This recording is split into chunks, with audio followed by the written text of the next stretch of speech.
This is going to take a long time to explain. I'm not going to shorten it down or summarize it. Every detail needs to be said, even if this is the last thing I write. My name doesn't matter. I'd tell you which street I'm on if I even knew. I don't, though. It could be anywhere, and I've been driving so long that I don't even remember much on which street I was on. It's no use going back, I suppose. I've already tried that multiple times. My texts and calls aren't going through, and even this is slow and laggy to type.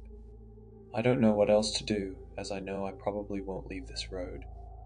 But I'll tell you how it happened, or at least all I remember. My job is not desirable, it's just to get by, really. The night shift at the front desk of a motel. I have fellow co-workers, and I'm not scared of staying there at night. Plus, I enjoy the peace and quiet of the sleepy motel. Working with families complaining about too much noise in their room is the bad part. It happens too often, people mad at me for their neighbors. My job is what started all of this, really, if you think about it. I had a pounding headache as I drove the 25-minute drive to work. I wasn't paying full attention to the turns. It isn't exactly fun to have to be at work at 8 p.m. every night, and then finally get home at 5 a.m. every night. That's why I figured I had a headache.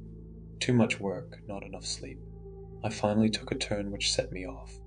I drove on for a while, car rattling and bumping on what I thought was my family gravel road that meant I was getting close. I never saw anyone else on it. Just thick, calming darkness all around my car. This road meant I was close and just in time. I pulled out my granola bar to nibble on to hopefully ward off the hunger for a while. Just as I was ripping the ticked green wrapper, something caught my eye. Just so everyone knows, the road is barely wide enough for two normal-sized cars side to side.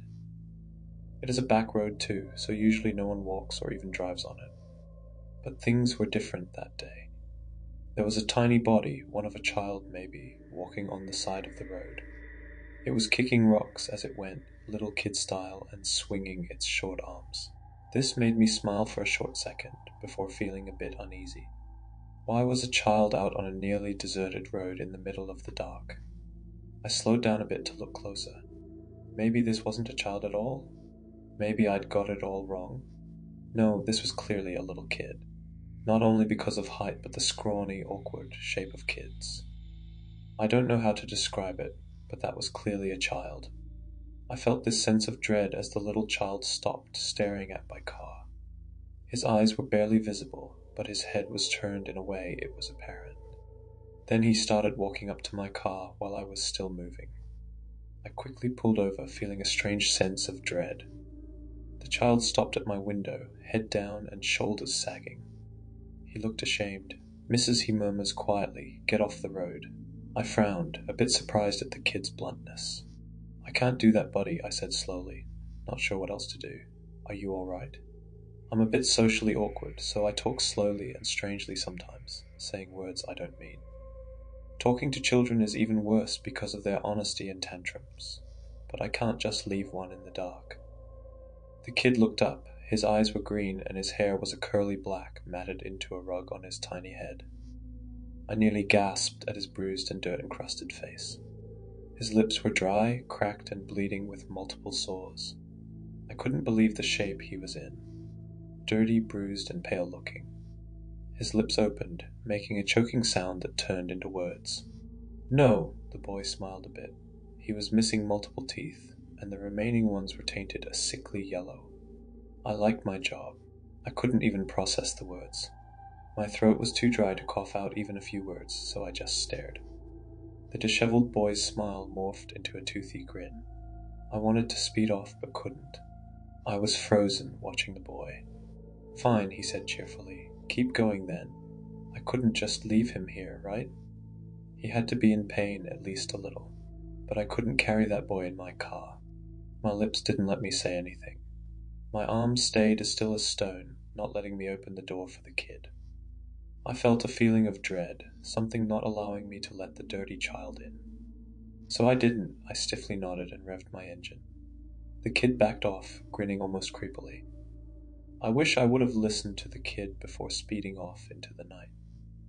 I was speeding about 2 miles per hour over the speed limit. My phone ticked steadily over 8 o'clock, so I was late. And though I was going fast, nothing changed. The forest around the gravel road stretched on infinitely, not thinning out at all. The turn I remembered being there was gone, and the fork that I knew should be there didn't come up. Maybe I'd gone the wrong way? I slowed down to only a few M's and pulled up my phone. It opened to the password screen, which I briskly typed in. 8:16, I was very late. Quickly, I swiped to my home screen. A blurry picture of my rolling dog. It didn't make me smile like always. I swiped up again, opening my apps. My dog remained in the background of all the colorful icons. After scanning my screen for a moment, I found the multicolored icon of Google Maps. With one quick finger, I tapped it. Suddenly, my screen was engulfed in light, and I saw it. The normal screen showing the streets was gone. It was a gray line against the white background. My icon indicated I was traveling along the gray line, normal and shining blue. But there were no other streets around. Just this one, a straight line. It's hard to describe just seeing something so blank that is usually full. And to top it off, the street doesn't have a name marked across it. And it looks all too long. There are no destinations posted along it, making it seem eerie and outright scary. I gasped a little, looking up at the infinite stretch of gravel ahead of me. A shape cut through the darkness. Two small blobs of light accompanying a vaguely humanoid shape, except taller, with long and skinny legs and arms. It was clear it was looking at me, the blobs of light straight where a face would be. I let out a little squeal, turning around quickly. I don't know how long it's been. I've tried calling 911, but it's not going through. Texting just pops up a red text saying my message hasn't been sent. My phone time isn't moving, staying at 8:26 p.m. I'm not sure what to do. I'm terrified, seeing that thing everywhere I turn. It towers over the car, at least 8 feet tall. I need to stop. I feel weak, like I might vomit. I'm flying across the road, seeing that figure running with me. I think I might crash, but I'm trying to control the car. I've slowed as I'm typing this, trying to find a way out. But it just keeps going. I remember something else happened, but it feels like it's been days, yet it's still pitch dark. And every time I look, that thing is running closer and closer. Thank you for listening till the end. If you enjoyed the story, don't forget to like and subscribe for more chilling tales. Let me know in the comments what scares you the most. Until next time, and be careful in the dark.